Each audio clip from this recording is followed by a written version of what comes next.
sports. And they all wear a whistle, yeah, it's stupid. But what did you expect? It's a podcast called 25 Whistles. 25 Whistles. Heyo! Presented by DraftKings Sportsbook, an official sports betting partner of the NBA. Download the DraftKings app. Use the code BobbySports. Get in on the action. We got a lot. Annie Agar's on, who, what's cool about her is I literally just saw her on TikTok a long time ago. Thought she was super funny. Watch all of her videos.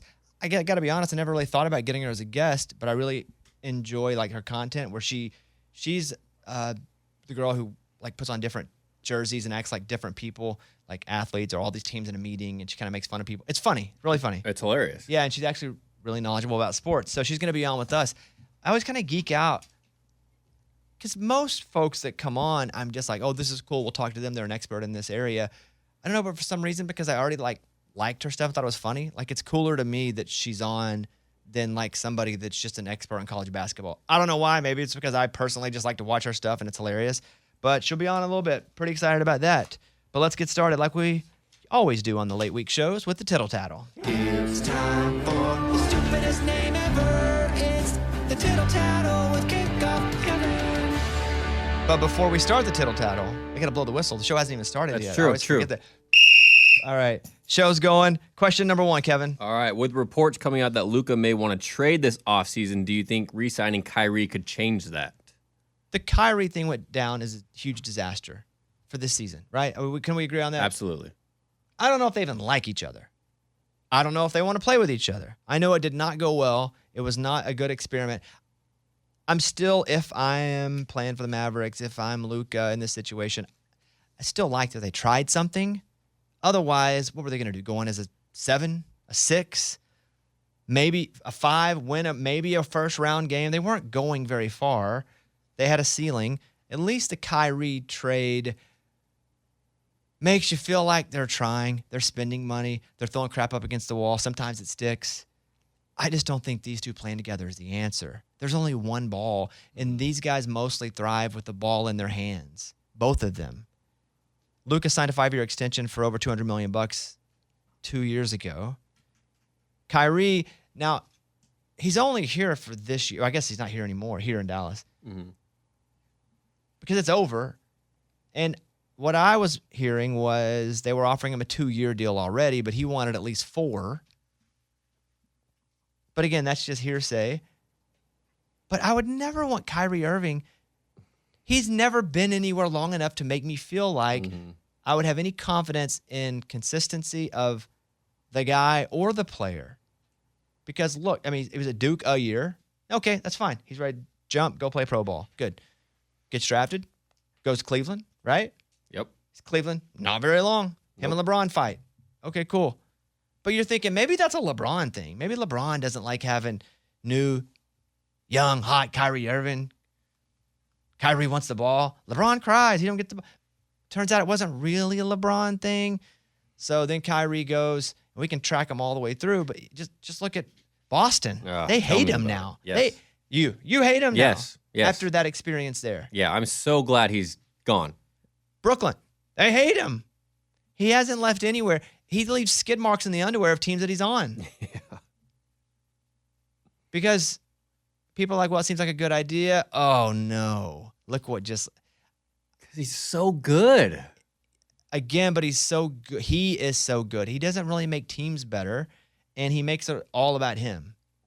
So, do I think they should play together? Nope. I don't. If I'm Luka, I don't want to play with Kyrie. I don't feel like Luka liked playing with Kyrie that much. But I don't know the inner workings, what's happening there. You know, Kyrie's eligible to sign for up to $272 million with the Mavericks if it's a 5-year deal. I just am not paying him that kind of money. Now, I don't even want it for 5 years. No. If they sign him for 2, I would get it. But if I'm Kyrie, I'm not signing anywhere for 2. Because you get hurt badly, you get your guaranteed money. It's 2 years.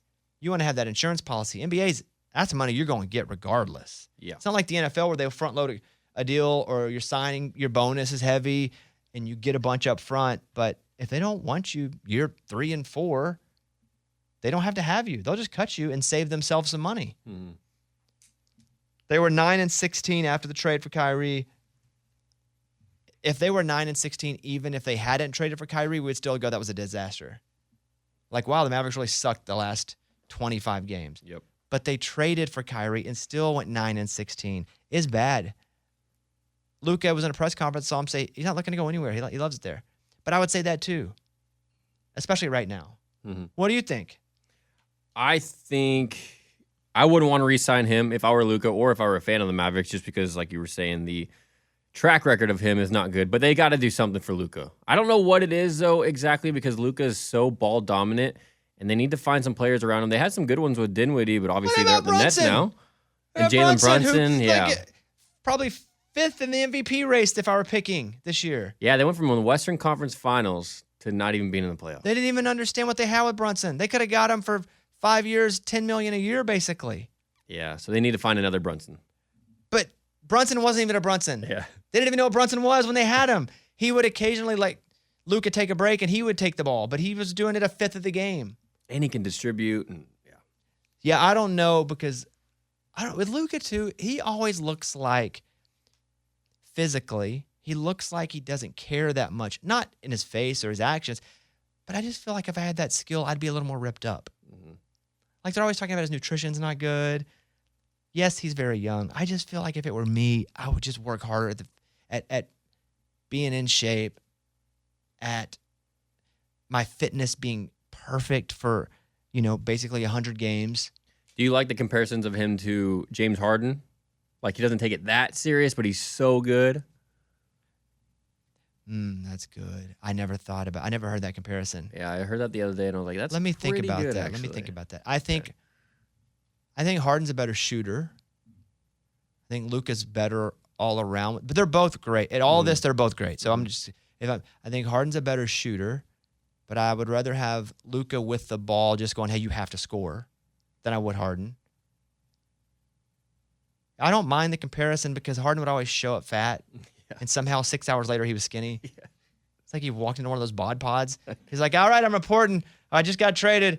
All right, get in the bod pod. Dang, James, you're 40 pounds overweight. Hold on. And he comes out he's skinny again. And we're like, wait, what? And then you're like, did his beard make him look fat? Right. Because, he would just not be in shape certain places. Yeah. So, I do understand that comparison because you're like, do they really want it? But they're also so good.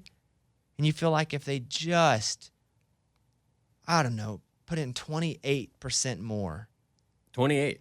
That they could be freaking, they're already Hall of Fame. They're both going to be in the Hall of Fame. Yeah. But they could be like one of the greatest of all time. Neither one of them have ever been the best player in the league while they're in the league. Mm-hmm. They've always been, I think they're both have been top 5. Yeah. But you're not going to say you take Luka over Giannis, probably not even Embiid. Tatum has now, I'm not going to say eclipsed. Let's say Tatum's that with Luka in that same category. Maybe still take Luka a little, but Tatum's there in striking distance from him. That's a good comparison. I like it. Never thought about it. Yeah. But I don't want them to, if I'm them, I don't want to play together. No. I don't want to play together. No. All right, next. All right, going to your Lakers, surviving OT the other night against Timberwolves. Are you still as confident in their ceiling? Yeah. I don't care what happens. Just win. Just advance. That's it. Advance, survive. That is thriving. Just surviving is thriving. That's it. Absolutely. I think that the refs also love the Lakers because the league loves the Lakers and the league needs the Lakers to exist because A, LeBron, B, Los Angeles. That's a massive market for media, for television. Mostly LeBron. But I think, and you look at the disparity between the free throws, the foul shots that the Lakers had versus everybody else. It was like so different this year. Like hundreds different. Yeah. I think I heard it was like 200 more than the next closest. It was crazy. So if you don't think the league loves the Lakers, you're probably a little insane. I still feel like they can win it. I don't think they will. I'm going to say it again. I don't think they'll win it all. I think the Suns come out of the West, but I do think the Lakers can do it. I think they can get to the Western Conference Finals. I need to look at the bracket again, but I think the Lakers can do it. I think the Suns will do it, but I would say the Lakers right behind them. So you still like them against Memphis? Oh, yeah. I love them against Memphis. Let's go. And I made money because they made the playoffs. That's true. That is true. So I just hit my bet, and they were not doing well whenever I made the bet. Yeah. So I just needed the Lakers to make the playoffs. All right, next up. Which 4 or 5 matchup are you looking forward to the most? The one in the East or the West? The West matchup is Suns and Clippers, right? Yes. So what I like about that is I just want to see KD play. He is top 10 of all time, right there around that 10. That'd be an interesting thing for me just to figure out who off the top of my head, let me try to run it real quick. All time, LeBron, Jordan, Kareem.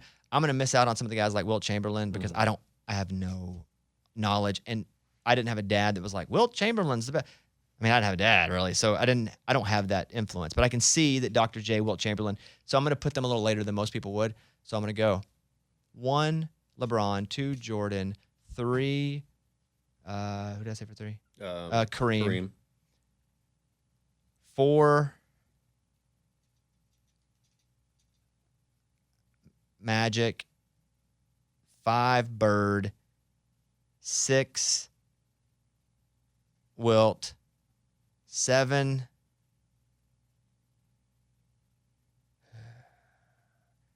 what the crap? Durant. I'm tired of this game anyway. Who did I miss, though? I was thinking like Shaq, Hakeem. I'm not going to put Shaq there. Dominant, Kobe. Yes. Oh, Kobe. I miss Kobe. Of For course. sure miss Kobe. I'd put Kobe like 6 or 7. Okay. Ahead of KD? Yeah, for now. Okay. I think if KD can win another ring, I think I put Steph above KD too right now. Ooh. I think, but if KD wins another ring, I think he kind of jumps over those guys. But KD to me is a top 9, 10, 11 player of all time. I just threw those off the top of my head. And I did say LeBron over Jordan, and I did get to watch both of them. I think LeBron does way more, can do way more things, has played for way longer. The only thing he doesn't have are the 6 rings, but he also hasn't had consistency in superstars with him. Now, some of that's been his own fault, him leaving. I just think if I'm picking one, I take LeBron. I get it. You love Jordan. I think Jordan's awesome too. But I'm going to go, that Suns-Clippers matchup is interesting because just KD is changing the whole West. I look at the whole Western side of that different because of KD. Yeah. Because he's that freaking, if LeBron wasn't in the league, he'd be the best player or would have been for a decade. Yep. He's 7 foot tall. He shoots 40% from 3. He's a better Dirk than Dirk was, and Dirk gets all the credit for being the big Dirk, for the guy that can shoot, that can handle the ball.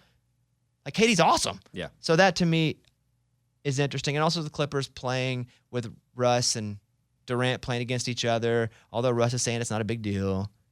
But it is. He doesn't really care. Suns are 8-0 with KD in the lineup this year. And eventually they have to lose a game, right? Like, they're not going to sweep the Clippers. So I like that. The Cavs and Knicks are on the East, right? That's the 4-5. Yeah. Yeah, we talked about the Knicks, we talked about Brunson. And those are 2 teams that really haven't won consistently at all over the past 10 years. So I'm not as interested, but I'm still pretty interested in both of these series, if I'm being honest. The Knicks beat the Cavs, 3-1 this year. But the Knicks, we talk about no consistency. They haven't won a playoff game in, almost 10 years? 10 years? Or series since then? Yeah. That's crazy. That's crazy to me. Playoff games, yes, they have won. I mean, the Trae Young Knicks from a couple years ago, remember that when Trae Young was in Madison Square Garden and he's just fighting with the Knicks the whole time? Oh, yeah. That was awesome. Yeah. So they have won games, but no series. Julius Randle still questionable for game 1. But I'm going to go with the Suns and Clippers because mostly I'm just extremely invested and interested in the West, especially early. When we get to, on the East, the Celtics and the Bucks and the Sixers, that's when I'm really going to start to feel like I want to spend my time and invest it here. It's going to be one of those teams coming out of the East, obviously, and I'm just looking forward to the matchup in the Eastern Conference Finals because it'll be 2 of those teams, in my opinion. I do hope, and now we're recording this on Thursday, this is when the show goes out, Pat Bev won again with the Bulls in the first play-in game. They got to win another one to get there. Pat Bev is apparently Mr. Play-in. It's awesome. If there's a play-in game, he's there. I want him to jump on the table like he did with Minnesota last year. Like, just go crazy. I love Pat Bev.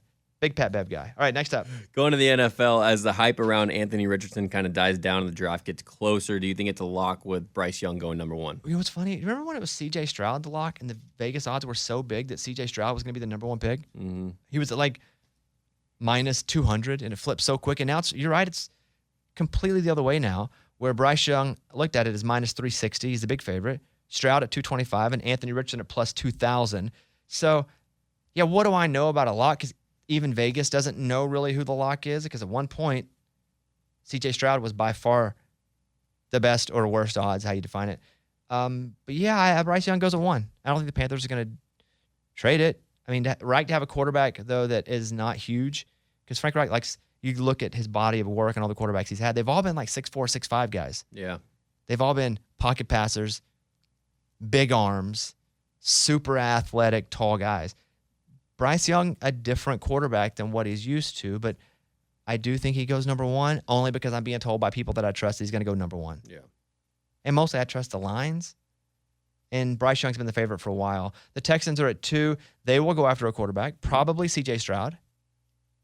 The Cardinals are at 3. They're going to trade that pick to who? I don't know. That's a pretty valuable spot there. Yeah. Because at 3 you can get Levis. And maybe you don't feel like Levis is a number 3 pick. But if you do, or if you're like, I want to go, we take a flyer on Anthony Richardson. Or, Anthony Richardson. Yeah. That you go to that 3 spot. I was reading a tweet yesterday from, I believe, SEC Mike. And they were quoting someone saying that a lot of the NFL teams were just looking at Anthony Richardson and going, wow, he could be one of the best quarterbacks. He's going to be the best running quarterback in the NFL. And if he can just improve his accuracy. What SEC Mike said was, there are certain coaches in college who will not even recruit a kid unless they're accurate in high school, because as you jump levels, your accuracy almost never gets better, especially way better, because the talent you're up against is also harder. Yeah, the windows are smaller. So it's hard for him to have better accuracy and have smaller places to throw to. Mm-hmm. Like if you play another year at Florida, you're like, we're rooting for better accuracy. Okay, it's his second year against same competition.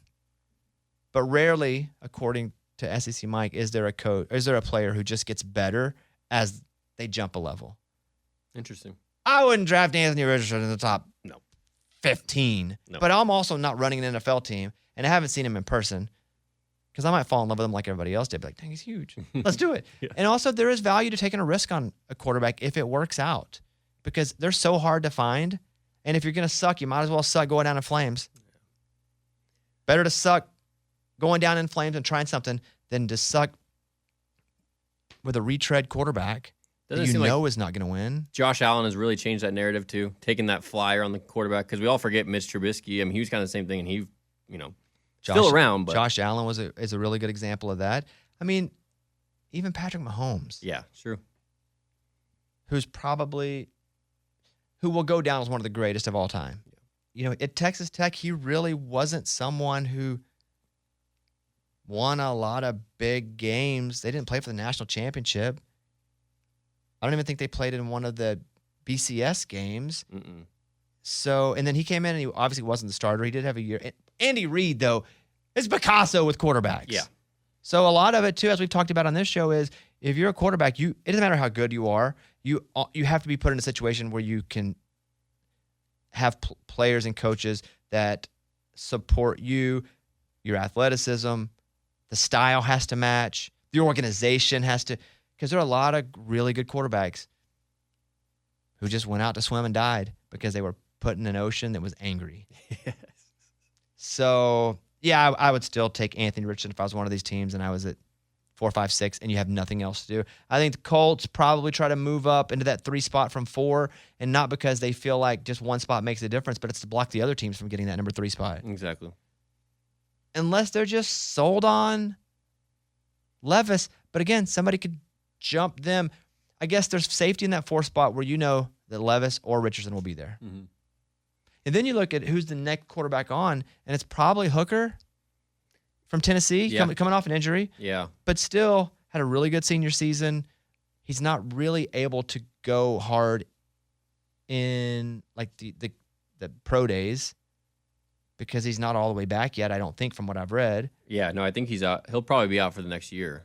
So, completely? Well, that's what people are saying. He'll probably get drafted to be a backup. Like, a lot of people are saying the Seahawks with their second pick. Yeah, I'm saying, though, but he can play next year. I thought you said he's going to sit out next year. You're saying he could probably do nothing? No, he can, but people are on the fence about if he's going to be able to. Nobody's ever said, hey, he's going to play for sure. He can play for sure. Yeah, that third pick's interesting what the Cardinals do with it, because they can probably get something pretty good out of it. Mm-hmm. They need something pretty good. They don't need a quarterback. They got Kyler Murray. Mm-hmm. But, yeah, I think Bryce Young is the guy. He'll go number 1. Next. Which move do you think will happen first? Lamar to leave or stay over there in Baltimore, or Aaron Rodgers to the Jets finally becoming official? I would say Lamar to stay if I'm really dialing down. When they went and got OBJ, You just go, something's up. That's the only reason I think that is because they're still making moves, and they're making moves on a receiver that I probably wouldn't invest that much in unless there was somebody specifically that really believed in him. And my thought is it tends to be Lamar more than it is Harbaugh. Mm-hmm. And a lot of these teams, the Jets, another example, they get all the pieces in place, and especially pieces that the quarterbacks are familiar with if they're trying to lure that quarterback in.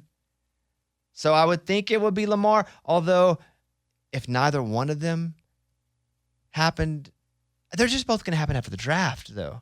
That's what I think's happening. I think the draft's going to happen, and they're both going to happen one way or the other. Yeah. I can't see this close to the draft either one of them now going, all right, we're ready to make a decision. So, but I still think Lamar before Aaron Rodgers. I don't know if Aaron Rodgers ever plays again. I know. Or I don't know if he just shows up at halftime of game 3 with the wrong jersey and they still put, I don't know. Aaron Rodgers. Or he shows up to the USFL this week to play. Yes, I want to see that. All right, what else? Speaking of the USFL, do you have any interest in it kicking off this weekend? I don't. And it's not because I'm a hater. It's because I still get XFL, USFL, CFL, BFL, FFL. I don't, all the differences. And they're like, wow, look at this group of players that you once heard of a long time ago playing for them. Yeah. I don't know the difference.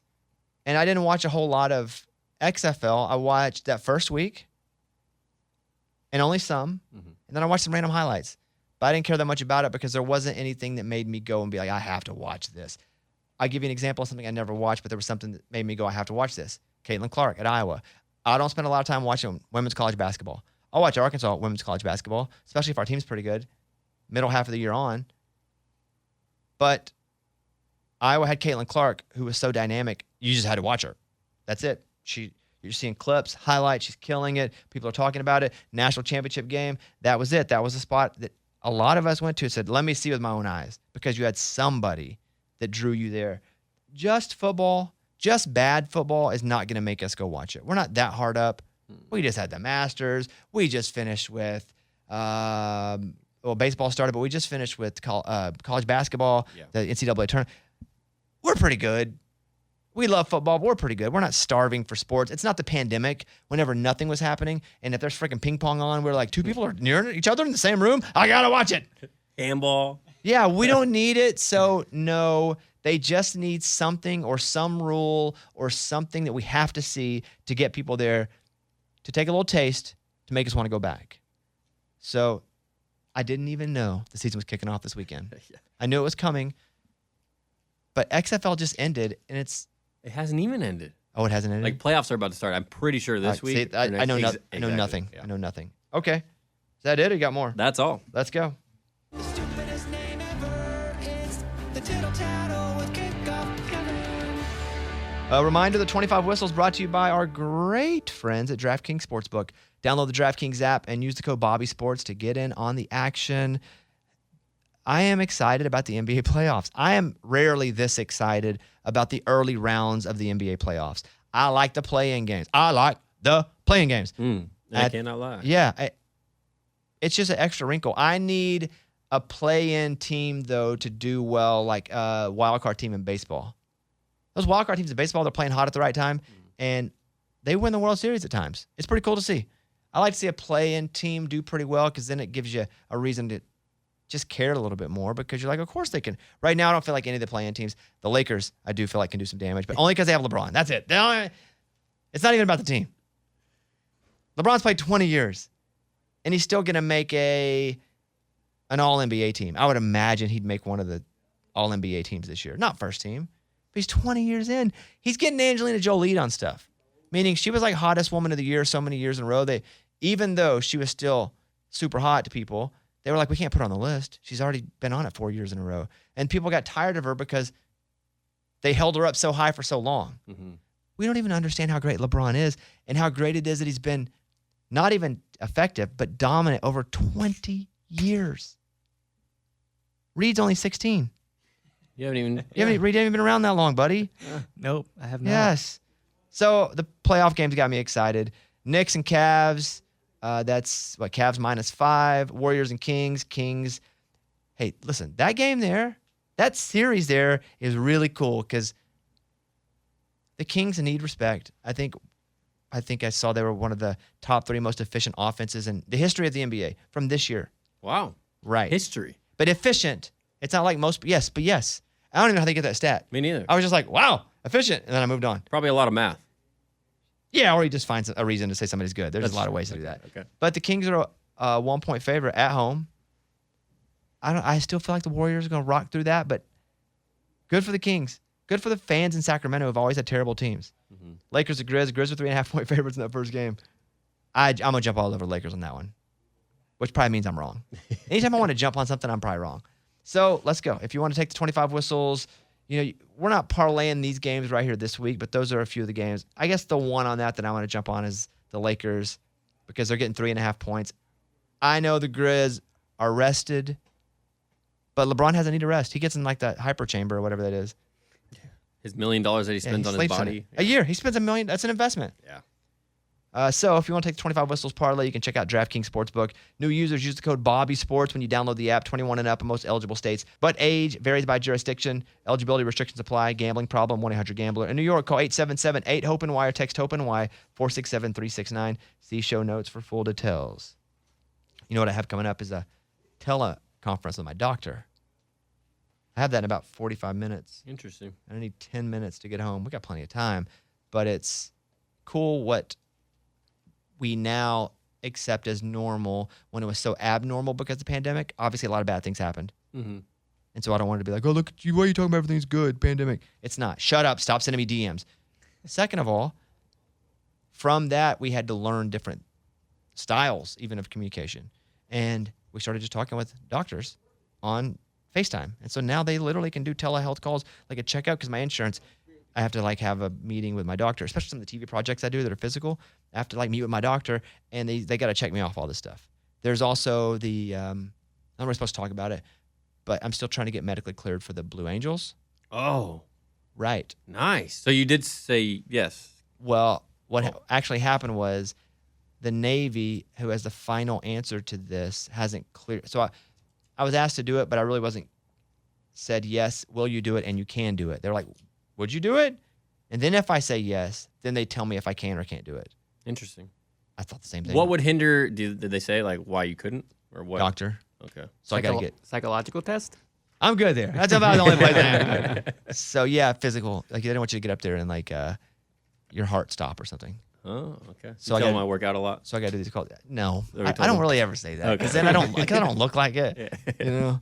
YouTube unveiled their Sunday ticket pricing, which is awesome. I'm so excited that it is now on YouTube TV. I have YouTube TV. It's not even about that. I would get YouTube TV if I didn't have it and this was coming next football season. So it's amazing. By the way, YouTube TV is awesome. I don't know if you guys don't have it. I get it because forever I was like, I don't need YouTube as my TV. I don't want to have to go to YouTube to watch TV. However, if you have a smart TV, or I use it on my Apple TV, I just go to YouTube TV, or the phone. I watch so much stuff on my phone, and you get every channel, and then it starts to be like, oh, we know what you like to watch. So anytime there's any game on, it's up first in my little selection. YouTube TV is awesome. This is not a commercial. I have it too. How long have you had it? A little over a year. Mike, do you have YouTube TV? No, just regular YouTube. Well, everybody has that. I watch a lot of YouTube. YouTube TV, it really is amazing. And so Sunday ticket information, because they're going to have it. If you already subscribe to YouTube TV, your price will be $349 for the entire season. So if you already have YouTube TV, so it's going to be more than that if you're not, right? Yeah, so we're good. So $349 for the entire season, $249 if you subscribe before June 6th. So, dang, that's a big benefit. If you're not a subscriber, but you become a subscriber before June 6th, it's even cheaper. Yeah. What if you just start a new account? Cancel one, start a new one. Cancel your current one? Yeah, and then I'm under Blobby Jones. Or get Blobby Jones. Yeah, get that discount. Let's go. If you're not a subscriber to YouTube TV, you don't have to subscribe to YouTube TV. The price will be $449 for the season. Or you can buy it for $349, which is what I'm going to have to pay as a subscriber, if you order it before June 6th. None of the package will include NFL Red Zone. If you want that added, you have to tack on another $40. So it ain't cheap. But what I do like is that it is an option and that I have right now the money to do it. It's so worth it though.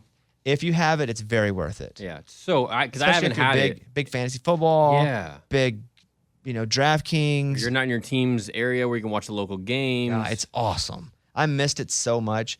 I would only watch Red Zone the last few years. I used to have DirecTV. Yeah, same. And I had it. It was the greatest thing ever. I just flip it from game to game. Oh, my running back's got the ball over here. Let me flip over and watch this game while they're on offense. For a fantasy football player, it was the best. Yes. So super excited that I now have the option to get it. I guess I had the option in some weird way with DirecTV and some app. Anytime Eddie'd be like, just go pay for it and act like a student. I'm like, I don't know. Something feels shady about that. Yeah, that feels weird. Use the student email. Yeah, he's like, what is this, Facebook in 2004? And he's like, no, you can get it, man. You just tell them you're a student. Tell who? Yeah. And if they have to see me, they're going to know that ain't true. Antonio Brown hit with a lawsuit from a jeweler. You know, I bet you Antonio Brown's always been nuts. But when he's so good of an athlete and he's making a difference on a team, that's winning. That kind of gets put to the wayside because we just care about the Pittsburgh Steelers wide receiver that's making the catches. But now that he's out and he probably just bored, it's just so much stupidity from him, it seems like. Yeah. Like every time it's like his wiener in a pool. It's somebody saying he did that. I feel like Antonio Brown wouldn't be a fun friend. I wouldn't want to be Antonio Brown's friend. No. Just so much drama. Yeah. He's been hit with a $1.1 million lawsuit from a celebrity jeweler named Shooky International. In the suit, he says he gave Brown several pieces of jewelry back in 2022 under the promise that AB would pay him close to $1 million for it. Antonio Brown even made a rap song titled Shooky Diamonds about it last year. Here you go. Shooky diamonds, fingers diamonds, emerald diamonds, girlfriend's diamonds. I mean, he's right there saying it. Yeah. You don't make that song unless you got Shooky's Diamonds. You know what I He's mean? definitely talking about it. The two of them have gotten together on stage to perform. He's supposed to pay the tab by December 1st. Hasn't done it. I don't know what's happening, but it's just always something that is not positive about Antonio Brown. Maybe they're hiding the positive stuff. That usually ain't how it works. Mm-hmm. It's almost like he likes the drama nowadays where he's just like, I got to get back in the news. Or he's just an idiot. That too. Because I don't know I want to get in the news for this. Yeah. I want to screw over Shooky International. Not Shooky. A 5-year high for the Masters ratings. The 87th Masters was a hit. The rain sucked. Mm-hmm. Them having to call it days. It got a little poor at times. Even the play, because it was raining before they would call it and scores would go down. I mean, Justin Thomas got so unfortunate. He missed the cut because the weather was bad. I don't think he plays that badly on round 2, which was day 3, if it's not raining pretty good at the end. He didn't play well. I'm not saying he played well. I think he makes the cut if it's not raining like it was. Yeah. So it definitely affected certain people. That's golf, though, right? You play in the morning versus afternoon. Sometimes weather's good, sometimes weather's not good. But it was also, I love a big-name golfer in it, or two, and also maybe a golfer that you don't know because you like to root for the underdog. And as fun as it is to have a bunch of underdogs up top, I'll compare it to college basketball in the Final Four. You don't want to see all the underdogs because then you don't even know what underdog to pull for. We just need one in there. Mm-hmm. We just need one. We don't need to know them, but we don't need two. That's confusing to us. And then we need a big player either we like or we hate. Yes. We need some sort of rivalry, David and Goliath, good guy, bad guy, two old, golfers or friends that used to compete all the time. Rival, we just need something to root for like a big finale. And that's what we had here because you had Koepka who led the whole time, basically, until he didn't. I mean, he launched quick day 1, day 2. I mean, collapsed day 4. I don't want to say days, but round 4 because the days sometimes got mixed up because of the rain. But everybody's rooting for Jon Rahm, who's probably never been rooted for that much in his whole life. Yeah, I was wondering if he was going against anybody else other than, maybe not anybody, but Brooks. Because so many people root against Brooks or are so hardcore for Brooks. It just makes it that much better. Is there a big pro Brooks Actually, no. I group? don't know. I know there's some. I mean, Brooks was so unlikable in Full Swing. We were on the course last weekend talking about that, and the guy that we got paired up with, he said the same thing. He's like, man, ever since I watched Full Swing, I can't stand that Same. guy. I always thought, who cares? Big athletic golfer, really dominant at times, fell off, injured. But now that I've watched him on Full Swing, I'm like, I don't like him. Where Jon Rahm, I don't really know well enough, but I was rooting for Jon Rahm. Mm-hmm. And Jon Rahm deserved to win the Masters because he's so good. You hope a guy like that gets to win the Masters at least once. Yeah. So that's it. I mean, it was those. That was the match. It was Jon Rahm and Brooks Koepka. You wanted the live guy and the PGA guy. You really didn't care about the other thing. I think when they let these live guys play in the majors, which aren't PGA events, because they're not on the PGA Tour. They're Masters separate. I think they make them wear like black or something. Or like if you're a live guy, you have to wear whatever the villain colors are. Yeah, I think Phil was in all black, wasn't he? Phil's always in all black now. It's weird. Yeah. Phil also is like skinnier. Phil shot at 65 the last round? Yeah. Crazy. And all of a sudden, Phil's in third place, and you're like, wait, how did that happen? Because they didn't spend a lot of time showing him. No. Got to be on purpose, right? I mean, he wasn't at the top, I guess, but. He came through at the very end, obviously, that last day, second half of the last day. He was playing out of his mind, but nobody really cared. So they would go to him some, but it was really all about Koepka and Rahm, and it was Spieth, because people like Spieth, and so they were showing him kind of climbing back into it, but he was like 5 holes ahead of them, so he was on like 16, 3 shots back. That's before he pulled it into the woods, and you're like, does he have a chance? Well, he didn't have enough holes to really have a chance unless the top guys collapse, but the ratings were good, and the ratings were good not because people love golf, but because people love golf, and people love to see rivals. Mm-hmm. And it wasn't so much the people, but it was the PGA versus the LIV, in my opinion. Major League games are getting so short, teams are now extending beer sales. It used to be 7th inning, but now they're going, hey, we're not making as much money anymore because 7th inning comes a lot quicker. So now 8th inning. They'll give an extra inning. I love it. Why not just sell beer the whole time? Yeah, it's going to get to that. Yeah, why not? Yeah. You think first of all, you can have beer the whole time. You just can't buy it. So what you do, you buy 4 of them in the 7th inning for the next 2 innings. Been there plenty of times. Yeah. Cliff Kingsbury is going to join USC as an offensive analyst. Those analysts are kind of where the real money's made, not by the person that's the analyst, but by the coaches. If you get a great analyst, their only job is to focus on one certain thing. If you're an offensive analyst, you're focusing on one certain thing, and you're making sure that exact little thing is done right. And so it's also rehab for coaches who have been fired. It's so true. Saban has like the ultimate analyst rehab. He also has 20 analysts, and you have a staff of like 40 people, and one of the analysts is only watching the hands of the defensive lineman. You better believe those hands of the defensive lineman are going to be really good. Caleb Williams is going to be unreal. It's NBA playoffs time. That means big hoops action with DraftKings Sportsbook, an official sports betting partner of the NBA. Get in on the excitement of every game with a touch of a button. New customers can make a $5 pregame moneyline bet and score $150 in bonus bets if their team wins. Plus, everyone can score a no-sweat same-game parlay every day during the NFL playoffs. Let's go. Open the DraftKings Sportsbook app. Opt in. Place a same-game parlay on any NFL. Open the DraftKings Sportsbook app. Opt in. Place the same-game parlay on any NBA game. If that doesn't hit, you'll get a bonus bet back up to $10. There you go. Let's get it. Playoffs are here. Download the app now. Sign up with the code BobbySports. That's the code you need, Bobby Sports. New customers can make a $5 pregame moneyline bet and score $150 in bonus bets if their team wins. Only at DraftKings Sportsbook with the code BobbySports. 21 and up in most eligible states. Age varies by jurisdiction. Eligibility restrictions apply. Gambling problem, 1-800-GAMBLER. In New York, call 877-8-HOPENY or text HOPENY 467-369. See show notes for full details. We're talking with Annie Agar here, which is pretty cool. NFL correspondent, content creator. That's how I got to know her. I mean, I didn't know her. You feel like you know somebody if you follow them on Instagram or TikTok, though. True. And she's really good. She's gained over 1.2 million followers across her social since 2020. If you haven't seen the videos yet, she recaps each week around the NFL and the top storylines with a comical spin to it because she's every character. It's like, okay, NFL owner meetings. And then she's like the Eagles. Then she's the Jets. And they're talking to each other. You got to kind of see what's up. But, you know, she started making these videos during COVID. And her first video, which she talks about, was a Big Ten, like all the teams from the Big Ten. It got over 3 million views quickly. And so we have a clip here, Mike. Mm-hmm. Just a little something to give people an idea. All right, guys, before we get to the Super Bowl, there's a lot that's happened in the past couple weeks we need to address. First of all, Tom Brady is retired again. In the past 12 months, we've had 2 Tom Brady retirements and about 14 Carlos Correa contracts. Tom Brady has more retirements than Aaron Rodgers has rings. Thank you, Chicago. Thanks for that. So she's playing all these different characters, and it's by the shirt and jersey she's wearing. So it's awesome. You can find Annie on TikTok and Instagram at Annie Agar 5. And now let's go to the interview with Annie Agar. Annie, how are you? Good. How are you doing? Hey, good. It's cool to talk to you because I'm one of the many people who would just come across you on TikTok, you know, a couple years ago, and it was like, oh man, she's hilarious. She's doing all the different people in the room, and you know, and now you're everywhere, and it's super cool to see that someone with, you know, a creative idea followed that, and now they are having a successful career. So just congratulations to you for all that. Thank you. I appreciate that.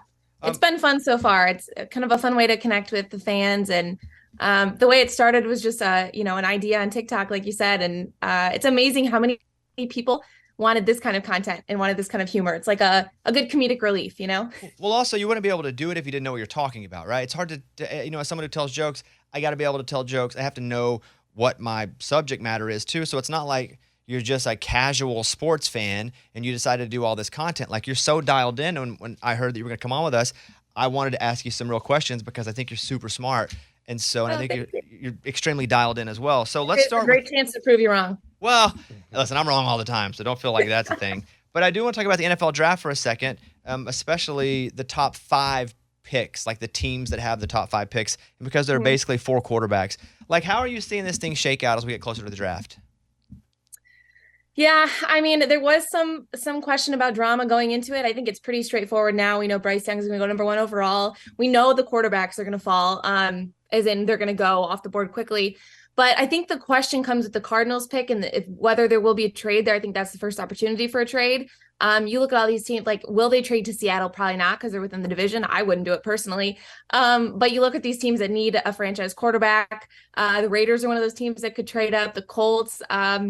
I don't know. It's going to shake up around 3, but like you said, I think, Bryce Young and CJ Stroud are going to go off the board. I personally love CJ because I'm an Ohio State fan.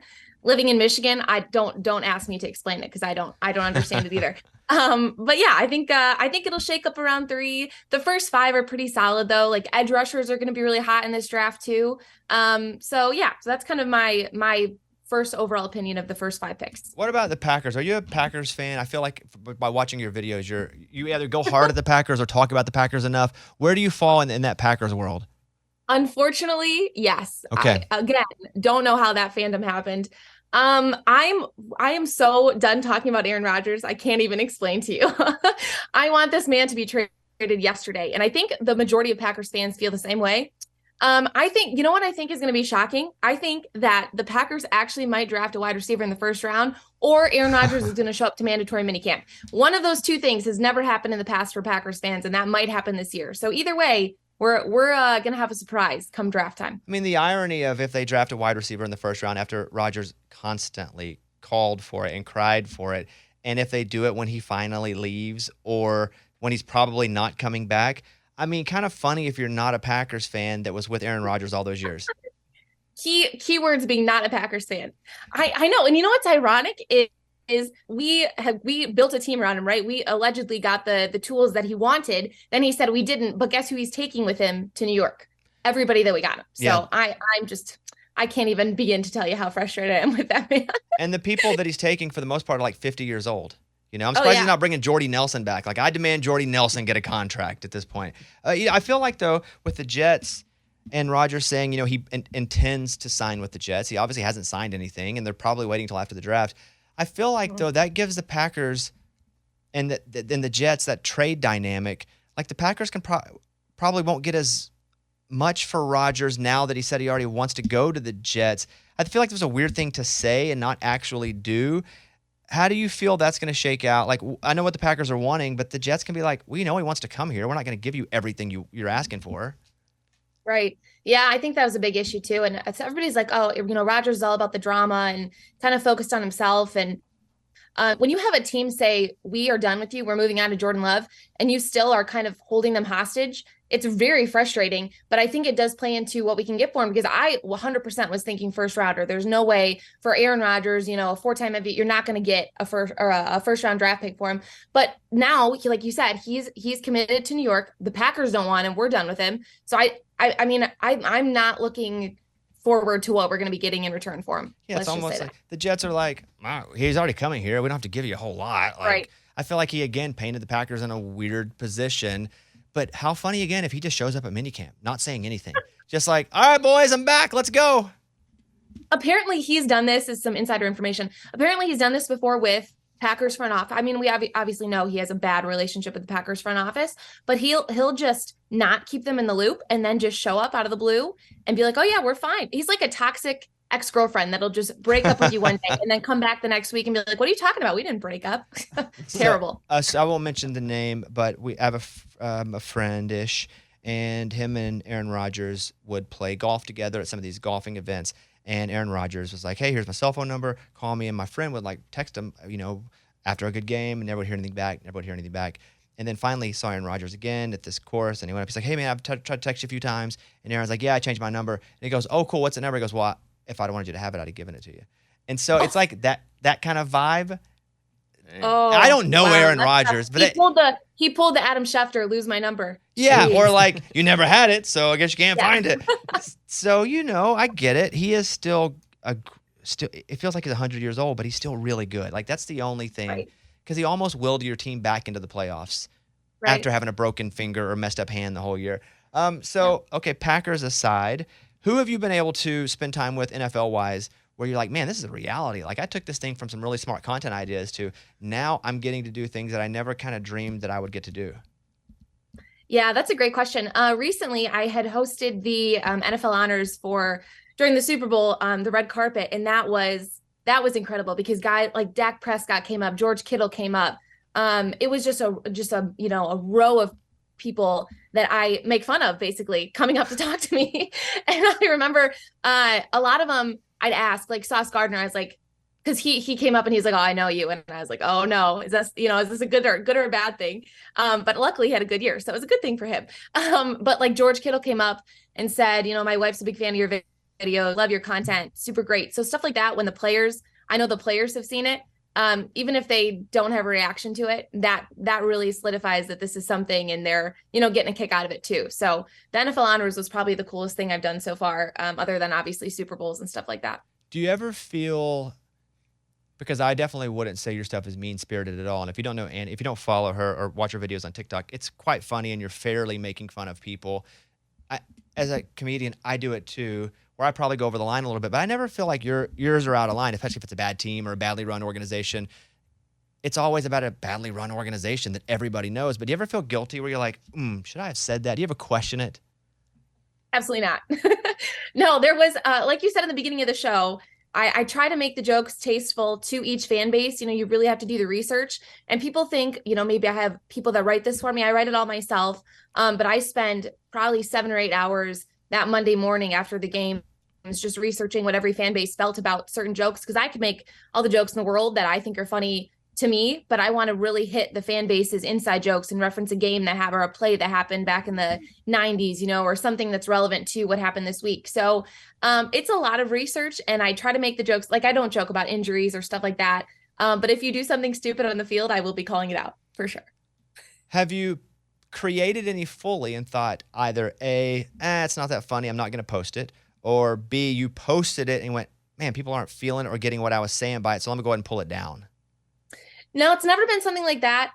Sometimes the jokes, people will miss that maybe, or I'll think something's it's really going to hit and it doesn't. But usually there's so many jokes in each video that someone hopefully will find something funny that fits what they wanted to hear. So luckily, knock on wood, people have been super supportive and great about the content, and they really like it so far. So you went to school to do sports broadcasting? I did, yes. With what in mind specifically? You went in to be in what area? That's a good question. I studied sports broadcasting. I went to Grand Valley up in northern Michigan, and they had they're a big football program. Matthew Judon went there, so that's our claim to fame. But I kind of went in not really knowing. I knew I wanted to get to the next level. I knew I wanted to be at ESPN or some higher network, which is absolutely amazing looking back. And I tell everybody this, if you have this goal in mind, it totally solidifies that you can get there to me, because I always had that goal up there. And little did I know social media would be the way to get there. And I didn't know that for so long because it wasn't as big in college, obviously. And then it progressively got bigger and bigger, and COVID really opened it up. And I thought, okay, now's the chance that I have to get on social media and use that as my tool to kind of climb the ladder a little bit and reach out to more and more people. I think my goal wasn't really sideline stuff. It was more hosting, or I wanted to bring something different to the industry. So I hopefully am doing that through humor. When you started doing this on TikTok, were you doing it with, okay, there's going to be an end to this. I'm going to do this, and I'm going to do videos and be able to show this to people, like this is what I'm good at? Or was it just all you doing something you love to do for fun, and it just so happened to blow up? Yeah, it pretty much was the latter. I didn't really plan on, the first video, the Big Ten video that took off for me. I didn't script that or anything. I just kind of came from the heart and put the video together and put it on TikTok, and someone else had put it on Twitter, and that's what blew up. And overnight it had 2 million views. I could not believe that many people wanted that kind of humor and that sports comedy, but I think we really needed it during COVID because sports were gone and nobody was really laughing about stuff. So I think it just was the right time, but I had no intention of doing the first couple TikToks that I did and having them reach that many people. Yeah, I think it just happened the way it needed to happen, but definitely wasn't on the top of my mind for sure. When I watch your videos, I guess I think a little more granularly too about actually the effort you're putting into them. And sometimes you have all these different clothes, and I'm like, does she have to buy all these team clothes for this video or these team hats? So, and are they now sending them to you to use? Like, what is that situation? Yes. For the first couple of videos, I had, the old Peyton Manning jerseys for the Colts and try to scrounge around and find random jerseys my brother used to have. And then for the rest of them, I tape on a logo. And then for a while, I bought a couple, or teams would give them to me, probably hoping I would be nicer to their team. But then some teams like the Jets, it just made sense to have a half taped on logo falling off. It just fit the vibe for them. So a lot of the time I didn't get jerseys, but then the teams kind of got smart because the fans would start commenting saying, tagging the Bengals, saying, you got to get her a shirt. Like, this looks ridiculous. We're not being well represented in the meeting. So then teams kind of got picked up on that and started sending me stuff. So I'm pretty sure I have a jersey for every team. I don't think there's one that I don't have one for. So let's talk about the Dallas Cowboys for a second and what's happening there at running back. And Zeke is obviously not going to be there, but what are they going to do in Dallas? Is it all going to be Tony Pollard, even coming off the injury? Yeah, I think I tweeted out too when Zeke was getting released that if anybody needed a good center, that's the time to pick him. I love Tony Pollard. I absolutely loved him, and I think the only reason he didn't get the credibility that he deserved was because when a franchise loves Zeke so much and their owner overpays him to stick around, the man still hasn't taken off the Cowboys from his social media sites, by the way. Oh, I didn't know that, really? Yes. I don't know what's going on over there. But yeah, I think a lot of the way, I think what you do is you not test out because he's kind of already been tested, but give it, put the weight of the team on Tony Pollard, see if he can handle it. Consider a backup, but I have no problem in putting all my faith in Tony Pollard for sure. Love how. Are you getting brands reaching out to you now to do big sponsorships because now you're like, you're the cool new sports person? Is it just crazy when you get a call and they're like, hey, when I give you so many $1,000s to show up at this event? It is pretty wild. Yes. I hopefully never will get to that influencer status where I'm taking that for granted. The red carpet that I did with NFL Honors was with Xfinity. So bigger brands like that reaching out make me realize this is a big thing. So that's pretty cool. But I'm hopefully still staying grounded. What about the Super Bowl? You went this last year, right? I did. First time? No, this was my second Super Bowl. The first one was the Rams-Bengals one the year before. So when you go to the Super Bowl, I mean, especially your first one, because I've been to a couple too, and I was just like, wow, this is crazy. The Super Bowl is so cool. But then the second time you go, even though you're working, it's cool. But like, there aren't enough hardcore fans there for it to be like a great sporting experience. Do you back me up on that, or are you like, you're kind of an idiot? I would never say that to you. Yeah, I see what you're saying. It's an atmosphere. All in its own. Like, I think the majority of fans that were in attendance wanted to see Rihanna last year, which kind of put a damper on the whole fan aspect of it. But I will say the Chiefs fans, I have an issue with because they just always find something wrong. They're in my DMs all the time. Like, oh, you didn't say this right. Okay, calm down. All right. You have Pat Mahomes. Eagles fans, on the other hand, are hilariously comical. I just love everything about them. And they were rowdy at the Super Bowl. I will tell you that.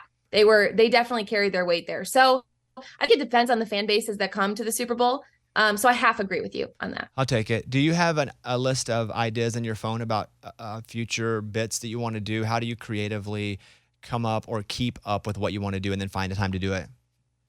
A lot of it's following kind of the trends on social media and TikTok. There's so many, there's a new trend every week. So I'll try to, and the hardest part about the content that I do is staying relevant to what's going on. So if I put out a video tomorrow, I have to know, what happened in the Lakers game last night or whatever trending topic is happening to try and incorporate it into the video.